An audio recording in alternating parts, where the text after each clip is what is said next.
Peniel a une famille. Elle nous avait appris qu'elle est la fille d'un pasteur. Donc, son père étant serviteur de Dieu devrait commencer par conseiller sa fille. Ce que tu fais, tu es en train de salir premièrement ma réputation, la réputation de notre famille et de ce que tu es toi-même étant femme. Tellement, makambo, yemo mutabandaka. Yemo mutabandaka yango. Pourquoi bandaka ngwa bisa kona réseaux sociaux, pas batila mibali na. Bongo bango baba tali boss. Patika ba sey wana vraiment na puya pasteur mai parce pourquoi dans la tagi vidéo wana komisa ba sœur wana baza ba sœur moko respecter bango. Vraiment na kiabi miso no abimana bango. Asa ba preuve.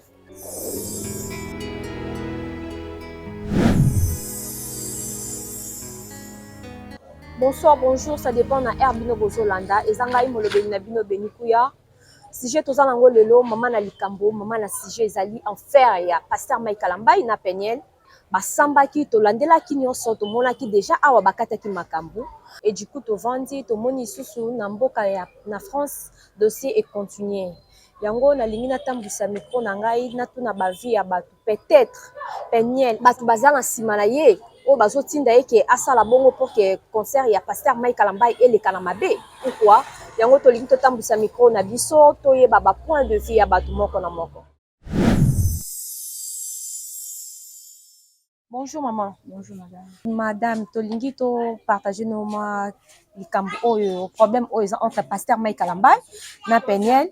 Peniel a lobby plutôt que autika pasteur Mike Kalambai te a poursuivre jusqu'à ce que le jour ya concert na ye. Alors ça la marche pour ba besoin na oya senga ki pasteur Mike Kalambai akokisi yango te. Alors bi ako conseiller jusqu'à ce que le jour ya concert na ye il faut marcher. Pour na yo point de vue na yo zani. Point de vue na ngai ezaka mambo yo sala eza na sens te. Premièrement, il fallait que wana za papa bana. Wana za papa bana na ye. Akoki ko sala iloko ya yo sala te. Tellement makambo yemo mutabandaka. Yemo mutabandaka yango. Pourquoi bandaka ngwa bimisa na réseaux sociaux, fa batila mobali na ye. Mais au biso to yebi ya bandaki vu que torture et les cas makasi violence ndé ya postaka na réseaux sociaux. Abandaki te ke ya ko landa pasteur Mike na ba sens au biso to yebeli lelo. Mais ce qui est bongo. On a dit mambo entre couple na bango na couple na so mambo zanga te. Na makambo ezoleka ezali mutali boso te nda bandango. Soki pa linga sambusa mobali na ye ezali mutali boso pe muto bandango te. Wana za papa bana faut respecter. Surtout longo no papa bana aza musala nzambe. Tant balingana ki balingana première pour le pire. Pourquoi pire on se comme comme ki ba comme na niveau ba l'état attention comme bongo. Ana iloko futa ete pas bala. Mais niveau l'état au biso tozo que les pasteur Mike Kalambai nda commission na niveau l'état. Ceux qui pasteur Mike Kalambai a commission na niveau l'état parce que Peniel pas lekisi. Aza mwasi ngape na mwasi. Ngape na ndako libala. Mais na koko na niveau wana te. Ouais, Peniel lekisi à chaque fois alekaka toujours na réseaux sociaux. Banda ko loba n'importe quoi sur mambo ya mwana na ye, mambo ya bana, akipe bana na ebite so papa Mike akipaka bana te. Ezalaka nini pour nga na Monique ezazua lui a sengi ba droit na ezazua ba droit na yango so ni ba de dommager net combien ba sengi mbongo na ya lobi ke pasteur Mike ça de manger a defisa ki pasteur Mike mbongo abalaki asukolela ki bilamba et pas ba maman na biso ezalaka bongo vandi na mwasi osukoli mwa bilamba mwani na salela yo alors boka mwana na yepeta ke musala nzamba yebi makamwana nyonso. Bon, ce qui est bongo, ce qui soit dédommagé à PC Union, c'est bon bana, ouais, au tala bana. Mais baboti déjà na kati. Pourquoi pas arranger ba bongisa mambo qui. Mais pasteur ndé mutalingi comme tu na justice parce que tout le monde na ba réseaux sociaux pasteur a commis na ngoti na justice. Pasteur a commis na ngoti pas de ça pasteur fautité. To landa ka ba réseaux sociaux to monde appelé madame Peniel azana ba erreur rebelle. Ce que d'ailleurs kamba solo qui entre famille non c'est comme beauté. Mutabimisa ko pe mutaliboso za Peniel. Mutabimisa ngo za Peniel. Abo mbabe pour monitor c'est trop. Maza mutema mututi. Tant que pasteur Mike ke funda pas ala mutema mutu alembi. Alors que ba concert ba luka ba bongisa. So ka futi mbongo ngo futi ngo combien. Et le ka souffle de vie na été. Et le ka souffle de vie na été. Ata la bana. Alongona mambali bala za musala nzambe. Ata ke musala nzambe. Oyo concert azo sala ezate ke non concert amokiza concert ya biso a chrétien abebi c'est la carrière na été parce pas bebi songo esa le lokote et botango ya zolo baki yé ako marcher et bo so to bito marcher na buzo boya sala alobani aza na sainté asense to baluka babongisa na mobali baluka babongisa loka mpe bolingo ya te nayebi nanga keme mpo nayokaki mpe paster alobaki ke aza na posa abala la mosu eza zuwa soki eza zuwa mais alobi azoréclame badroitkomi na entre différence ezali entre zuwa naloba madame excuse eloko nanga naloba ntango paster Mike Kalamba ya banda musique bazalaka na peniel te bazalaka ta ntango azoluka mbone peniel azalaka ta peniel akutani nani bakutani déjà pasteur déjà pasteur soki alingi na ye akitisa ye esa apelo te asalaka motema na elingi parce que na kati ya makambo ye moto abandaki soki abandaki te mamoso yango ekoma te na bolingo nyonso zu ezangaka te na bolingo nyonso matata ezangaka te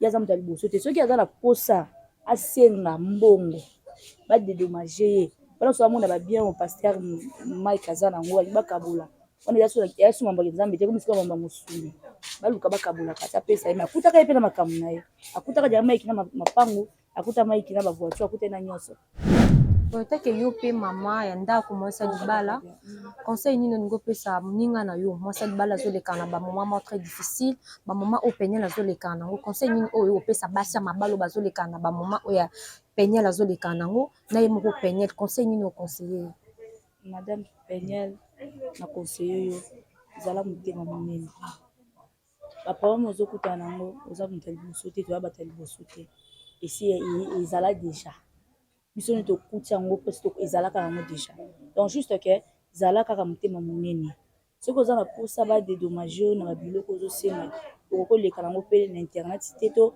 paster akeki bayebaka eloko nyongo badedomage osi osengaki biloko ya ebele soki oza mpona badedomage oyo na ndenge ke onikela ye bilamba problème eza te me yebaki bana baa na kati nde bana bana kati famille wana ekokabwana te oyo balobaka singa famille ebendana ekatanaka te neti mambo ya papa na mwana ate ebebendana ekati lelo asengi mbongo lobi mpe kuna kome ezala esenga mwana maladi esenga mambuku okozalaka entre bino mibale na kati motu mosu akozala te soki eza na bato to bazoconseille mabe atuka zonga na osima otala bana baa na kati eloko eleki bana eza te so eloba na bana problème bokutana bosolola apres osenga ye mbongo lobi nango mbongo motu nde alukaka mbongo elukaka motu te lelo kozwa na yango me mpe lobi omonake okomi na baproblème mosu ya grave nanso motu ozonéglige wana kaye moto osunga yo donc eza makambo yaka na vie totika yango atika yango nano atika yango araisonne makambo mosusu soki mpena si réellement aza na posa ya mbongo baopesa ye mbongo mais atala ayebake bana bana kati. Merci.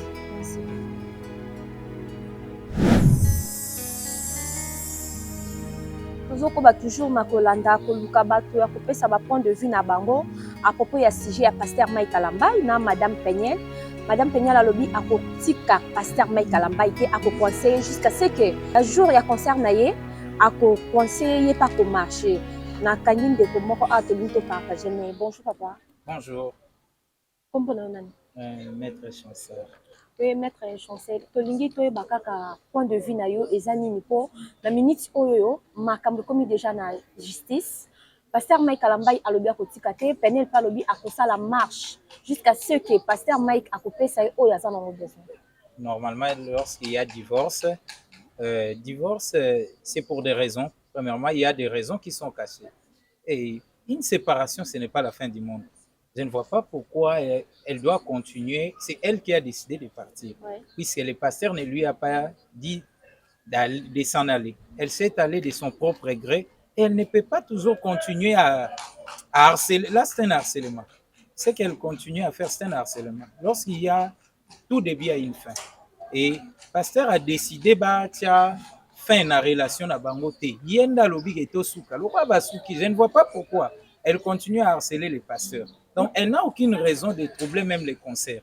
Puis ça va constituer une infraction à sa charge encore. C'est ce que moi, je peux donner.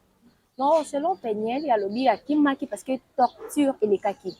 Pasteur a les kaki toujours pour torturer. Si on a quelque chose à louche, na katandaku, à koko poser question sur leur femme, si on a posé question et commis problème, mobali kobeta yangonde ya Kimaki.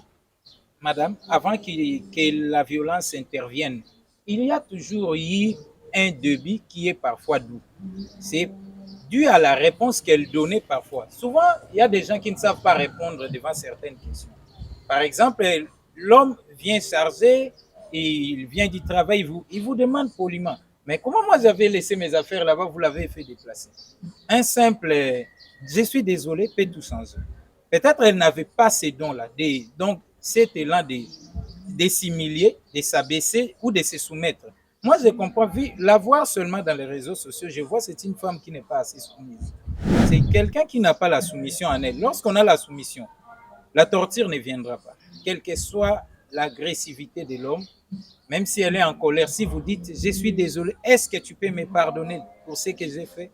et je vais corriger prochainement. Je ne crois pas que l'homme allait arriver. Mais voir le pasteur Mike n'est pas quelqu'un de violent. En tout cas, ce sont des diffamations pour moi. Je trouve que c'est illogique. Le voir, l'entendre parler et d'après tout ce qu'on connaît de lui, bien que je ne l'ai jamais rencontré personnellement, mais d'après tout ce qu'on apprend de lui, de ses proches, des gens qui ont collaboré avec lui, même son langage. Peut-être moi je peux être expressivement, je suis assez verbal et agressif, mais pas le pasteur Mike. On le connaît, c'est quelqu'un de très doux, de très tendre, donc je ne vois pas comment vraiment affirmer ce qu'elle dit. En tout cas, elle n'a aucune raison de poursuivre les pasteurs et de continuer à la harceler. Conseil de Coco P, c'est pas pasteur Mike Kalambay, a continué toujours dans la justice devant sa femme parce que baboti déjà bana déjà bazana kati. Pelo musu to mona na ba famille, mobala Coco posé acte moko habité na sala ngote pona ka ya bana. Siko pona bana, atapa na bana ndé bana kati. Conseil nini o P, c'est pas pasteur Mike Kalambay, conseil nini o P, c'est pas madame Peñel. Pour ba comme déjà dans le tribunal. Oui, mais c'est biblique. Amener quelqu'un au tribunal, c'est biblique. Je ne sais pas, c'est peut-être dans les livres de Romains. C'est biblique, amener quelqu'un au tribunal. Lorsqu'il n'y a pas eu entente entre nous deux, étant humain, il y a l'État qui est au-dessus de nous. À mon humble avis, je sais que le pasteur n'est pas un individu de basse-cour. Donc, quelqu'un qu'on a ramassé, c'est quelqu'un qui est instruit. C'est quelqu'un qui est entouré de personnes intelligentes. Donc, avant d'arriver à instruire une action judiciaire, les pasteurs aillent des gens à consulter même ses conseillers, ses avocats, ses membres de famille. On lui a peut-être dit que s'il continue, d'abord, madame, laisser une bêtise entraînera encore une autre bêtise. C'est pourquoi le pasteur a une raison. Étant humain, on ne se met pas. Si nous les considérons comme pasteurs, donc nous mettons le côté humain en dehors de ça, ça n'a aucun sens puisque actuellement, Mme Peñel attaque les côtés humains. Donc, elle s'attaque à l'individu, lui dire qu'il est agressif, il est comme ça, il est homosexuel. Ce sont des injures graves. En tout cas, ça n'arrange pas. Là, donc, le pasteur a raison, mais vu qu'il y a des enfants, je ne fais pas exception en disant, mais vu qu'il y a des enfants, avant qu'on conseille le pasteur d'abandonner cette action judiciaire, on devrait d'abord conseiller à Peñel. Je crois que Peñel a une famille. Elle nous avait appris qu'elle est la fille d'un pasteur. Donc, son père étant serviteur de Dieu devrait commencer par conseiller sa fille. Ce que tu fais, tu es en train de salir premièrement ma réputation, la réputation de notre famille et de ce que tu es toi-même étant femme. Aller peut-être aux États-Unis, commencer à insulter quelqu'un n'est pas assez logique. Bon, peut-être un peu peigné à comme une point wana parce que abengi mobali tout comme père Coco benga mobali azo répondre que azo poser ba acte moko insupportable. To Coco juger ka beauté sans savoir que to yo capé bisu ya moi si. Peut-être un peu pasteur à l'état que pasteur homme de Dieu yo zo péché ba na Bible. Il faut laisser les mal, il faut faire comme ça. Mais yo moko pasteur. Au tomber ma polo pas quand au keti na justice. Au fond de moi, mais ôter à biso bandine. Madame le pasteur a utilisé le côté humain. Étant humain, il s'est vu en danger, vu sa réputation, sa notoriété dans les milieux publics, partout où il est. Il s'est vu en danger. Comment je peux continuer si je continue toujours à lui pardonner, puisque avant d'arriver à instruire une action judiciaire, le pasteur avait pris son temps et il a eu le temps de parler avec beaucoup de gens, même à Peñel. Je crois que vu qu'il y a des enfants, Peñel vit avec les enfants, je ne sais pas. Il envoie la pension alimentaire. La pension alimentaire arrive aux enfants. Donc, il a pris le temps de lui parler. Est-ce que tu ne peux pas arrêter? Je comprends Peñel. Moi, je me mets aussi à la place du pasteur et de Peñel. Ce qui fait Peñel, c'est ce qu'on appelle les crises de jalousie.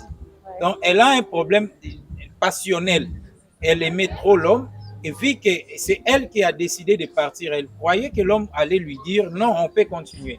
Et comme l'homme n'a rien fait, pour elle, ça constitue un désamour. Donc l'homme ne l'aimait pas, pourquoi il l'a laissé partir. Alors que ce n'est pas ça. Elle devrait au moins garder sa dignité étant femme. Si Dieu avait mis fin à sa relation avec Satan, donc elle aussi peut mettre fin à cette relation, c'est assez normal. Et pourquoi commencer à harceler quelqu'un? Toi, tu as ta vie ailleurs. Qui surveille Péniel dans ce monde? Personne. Ni ses membres de famille. D'ailleurs, moi, c'est l'entourage de Péniel. Elle n'est pas assez bien entourée. Sa famille devrait commencer à la conseiller avant qu'elle arrive à faire tout ça, puisqu'elle s'indigne elle-même. Et puis, la réputation de son père, qu'on a appris qu'il est pasteur, de sa mère et de ses enfants, en tout cas, ça me choque personnellement. Conseil Nino Koko Pesa, pasteur Mike Kalambay, Péniel.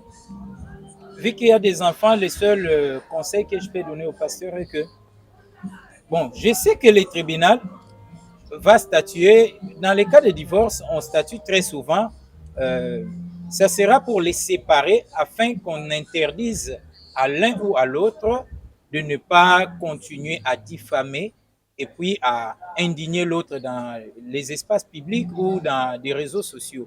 Ce que je vais conseiller au pasteur est qu'il doit d'abord il doit d'abord abandonner son côté humain et utiliser son côté spirituel. C'est un serviteur de Dieu, un grand serviteur de Dieu qui partout dans le monde entier, on les respecte. Les voir traîner quelqu'un en justice, c'est pour des raisons passionnelles, pour des motifs de diffamation, en tout cas, ça ne l'arrangerait pas. Si au moins, pour moi, il peut retirer la plainte, parler avec l'entourage de son ex-épouse actuellement. Donc, la famille de Péniel, Madame Péniel, la famille et les proches de Péniel, pas ses amis. Je sais que les amis de Péniel ne lui donneront aucun bon conseil ou il n'y aura rien de bon. Donc, la famille, Monsieur Mike peut au moins aller voir les tantes, les oncles paternels et maternels. Quoi qu'il y ait le mal, il y a des enfants à l'intérieur, on peut toutefois arranger. Merci beaucoup. Je vous en prie.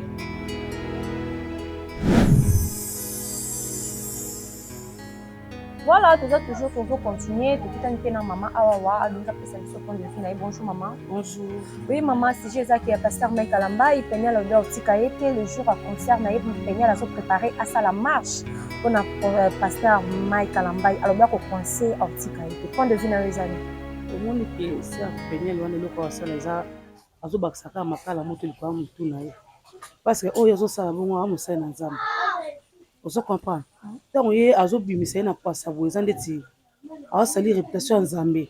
Po to lobi ke to mona nzambe bote me to mona nzambe na sima basali na ye. Oh yazo sala wana iza azo lukande etumbu moko oye moko azo mipesa azo tia ndeti mbeli na sima mukongoni kwa. Ndeti ya lobi ke o a marché jour ya concert. Ata nzambe ya likolo yango akotika asali réputation eka bon donc esimba te atala bana aza moto asambelaka moto akotinda ye asala marche akotina libula kufa po eza mama nzambe ozo comprendre asomba kimia aluka nzambe asambela soki eza ye nzela wana ezalaka ya ye soki mpe eza ye te nzambe akopesaka kimia donc asomba pena kimia nde alobaki asala marche wana na bolingo ya nzambe na likolo na bondeli asala te atika na ye atika vraiment batikaka a charge wana sur maboko ya nzambe nzambe naza charge na bango. Merci. Merci. Oui maman Arlette, sujet toza nango eza sujet ya pasteur Mike Kalamba na Péniel alobi akotika pasteur Mike Kalamba te bakomi ntina justice alobi akosala marche le jour ya concert ya pasteur Mike Kalamba. Mpona yo point de vue na yo. Mpona nga point de vue na nga nino ba mama Péniel ozalaki mwasi o Mike Kalamba ya balaki na mbongo soit disant ba problème boza nango biso toyebi te mais toyoka kaka banene oza mwasi mobali oyo abala na mbongo soki lelo okomi na problème osala divorce na mama ta yo moko akoma ntina point kododommage yo eza sens te bobota siko concert oyo azobeta na marché eza concert te na sentiment ka mama nzambe yaya osali réputation mobali na pourquoi eza kitoko te conseil na opesa yo komarche jour ya concert na ye te eza mabe okosali réputation Mike Kalamba conseil napesi yo mama zwa kimia boya makambo na bonzambe vandisa mobali na yo solola na ye boyokana azwa bana na baza bana na yo bape bana na ye leo so peso babongi bana na yo ya ye pe kaka tala na bana bana kasi so sali réputation mobali na yo bongo bana osepela na yo na arte ozosala conseil kana pesi yo mama kosala eloko olingi osala te ya mabe banga ata nzambe omai kalambai amusala nzambe amobali na yo oyo abala na mbongo leta ayebi yo nzambe mpe ayebi yo sikoyo mama na baconseil oyo kokopesa na bacouple oyo mpe bazolekana na baproblème oyo ndeti ya paster Mike Kalambai na sœur Peniel conseil nini okopesa bango bon conseil na opesa kaka bacouple oyo bazoleka baproblème wana Mike Kalambai liboso totala na nzambe liboso toyelaka te kaka mama mokili totala nzambe liboso so omoi baproblème eleki nzambe ye moko alobi soki baproblème elekeli biso mingi tolela epai na ye apesa biso solution pourquoi pas olela pa nzambe po toza bata mokili baproblème na biso topesa yango na maboko ya nzambe na opesa kaka conseil ya bacouple oyo baproblème ezokomela bango en tout cas bapesa kaka vie ya Jésus Christ nde solution ya makambo nyonso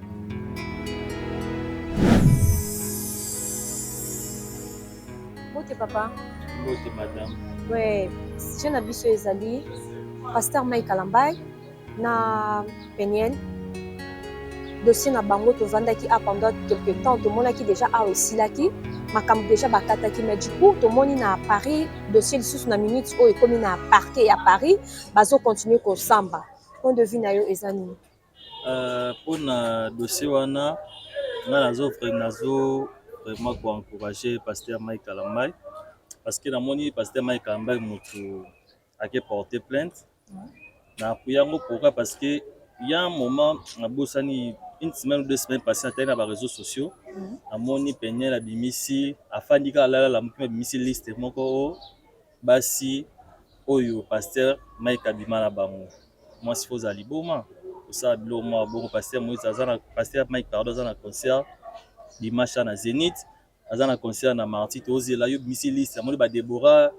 lukalu base ne wana ya majabu namoni bakomba basi mosusu wana donc soki paster Mike ake na justice nga na appuye ye vraiment ngai na appuye ye ngaki na justice mais Peniel mpe peut-être asali bongo soit amoni ke mobali na ye bazalaka na ye na ndako papa ya mwana na ye peut-être abandaki kokosa ye na makambo du coup etrouble ye yango c'est là kokosala eloko bongo te film est suku te sila bosko bolingo sila te poani so esimbi te nazala toujours na bolingo na mobali na ye tokokoloba me motema mutu négatif tozalaki na yo toboyani yosala vi na ngai asala vi na ngai mibali basili non peut-être aza mposa non koapuya babiloko wana te mwa biloko oyo yango ozotyaka biso bakanda kisiko tolingana kobala te mpo babiloko ya boye kobala mwasi oza kitoko boye me na kati bizaleli mabe koapuya biloko wana te ezalaka te tozalaki ensemble oui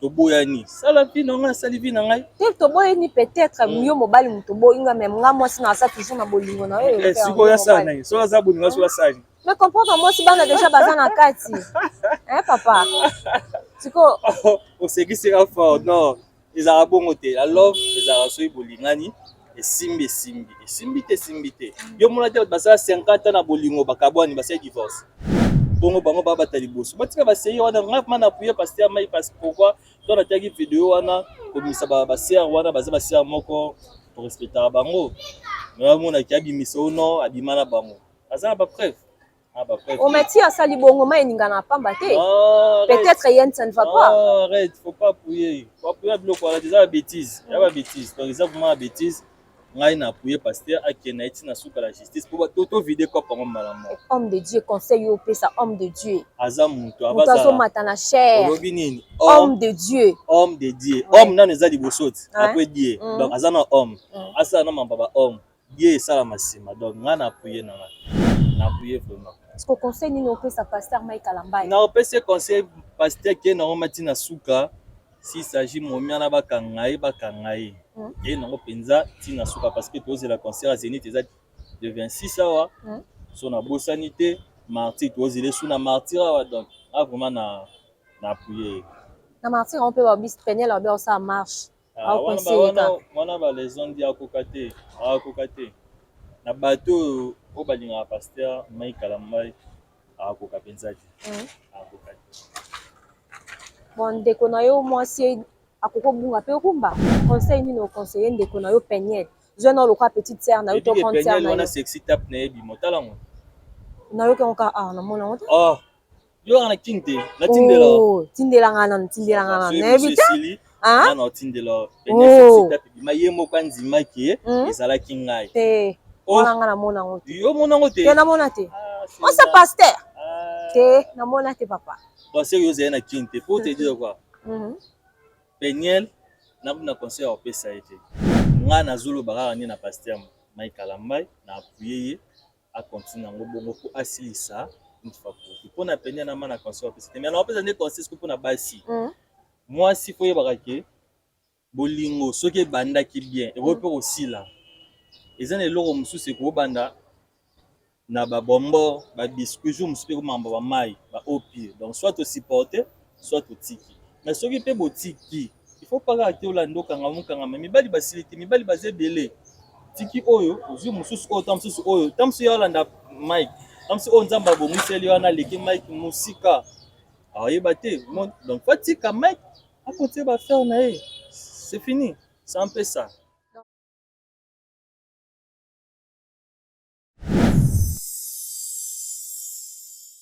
Voilà toyoki papa ndenga pesi point de vue na ye. Merci ebele bozalaki wana pona kolanda biso tokomi na suka ya micro baladeur na biso tokutani à la prochaine.